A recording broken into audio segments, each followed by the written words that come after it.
So, Mr. Secretary, obviously you're aware of the Supreme Court deciding to take the case Friedrichs versus, I think it's Teachers Union of California, and this is obviously a very critical case. At issue is whether a union, a public union of government workers can force somebody that doesn't want to be a part of that union to pay union dues. Do you think the fairest outcome might be to let people who want to be in the union, and those who don't want to be in the union not be in the union?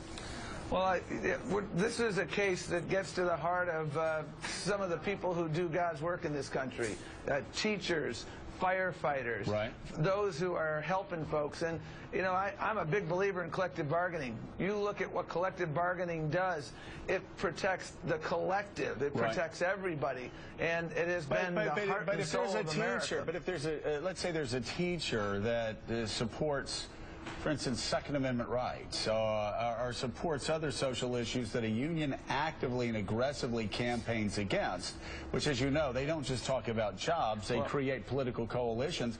And, you know, I learned it time and time again when I'd campaign against something that a union boss would do. Individual union members would come to me and say, don't worry about it, we're all voting for you, we disagree with these issues. Why should a teacher be compelled, a great teacher be compelled, to pay union dues to a union that she doesn't agree with politically? Why should they be able to use her money that she works hard to make to promote somebody else's speech that she disagrees with?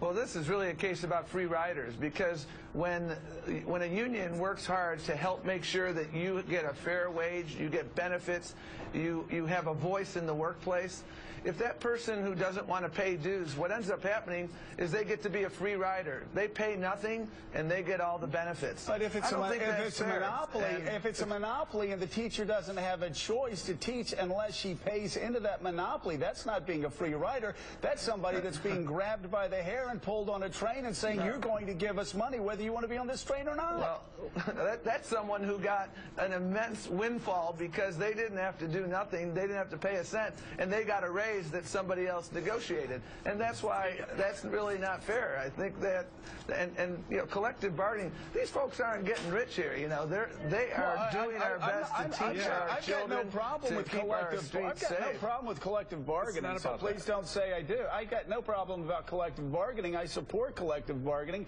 I just don't support somebody being compelled to pay something that they're morally objected to. Michael still has a question. Hey, yeah, Mr. Secretary, I want to just drill down on that point a little bit, because I think Joe is asking the right question. This is not about what that teacher's getting with respect to her wages and the protections in the workplace. It is what the union is doing with her wages outside of those areas. As Joe said, when that union then decides to engage on other political issues that has nothing to do with teaching in America, that has nothing to do with the classroom, that has nothing to do with what that teacher is responsible for in that classroom, why should she pay for that, or why should he pay for that? Why should his or her dues be put into that area that has nothing to do with the work that she does as a teacher? And why should the teachers who are paying for the collective bargaining rights that result in health care, that result in a fair wage, that result in teachers and firefighters having a voice in workplace conditions, why can someone not pay a cent for that very important function and then get all the benefits? That's why we call it fair share. If you want to get the benefits of raises and cost of living increases and a voice in the workplace, I think that's really important, and I think you should pay your fair share. And that's what collective bargaining has done, and that's why the President believes in collective bargaining, and so do I. All right. Thank you so much, Mr. Secretary. I have a feeling we're going to be talking about this quite a bit more. Yeah, I think that's the real, crux of this issue. It's not that, my dues are not going to be used to help me in the classroom for wages and et cetera. It's what the union does with those dues outside of that classroom that is at the issue here. I mean, if I have, like you said, Second Amendment, I support the Second Amendment, the union does not. I'm pro-choice or pro-life, the union is someplace.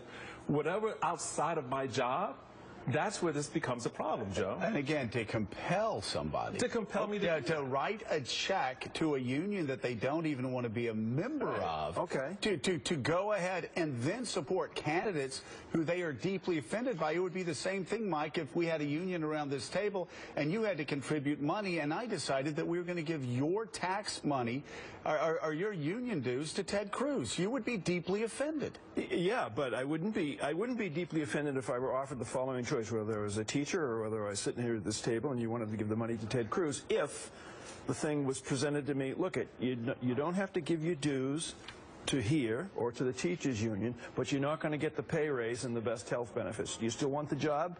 Yeah, I still want to be a teacher. Okay. Yeah, but that's blackmail. Well, yeah, but why is that blackmail? Well, because what you're saying to me then is I'm going to give you, in order to get the benefit to do my job, that's part of my job, that you can then take my money and put it into some area that I don't want to play in. So how about if the unions just stayed out of that arena and just focused on teaching, classrooms, students, as opposed to getting into all these ancillary issues that have nothing to do with teaching? That's a radical idea. So you're into a larger issue now. Well, but that is the crux of the issue here. You're saying actually that teachers would focus on teaching? Well, the unions would focus on the teachers who are trying to teach in the classroom. That's what I meant, that teachers' unions would actually focus on it's an idea. Teaching but don't students. we work for organizations that give money to political parties and organizations that we don't necessarily agree with as well? Yes. Yeah, but I'm not paying it at an organization. They're not taking it out of my paycheck money every out of 2 my weeks. salary. I may make them money. It's the dues that is the contentious Yeah. part of this argument. All right, still ahead. And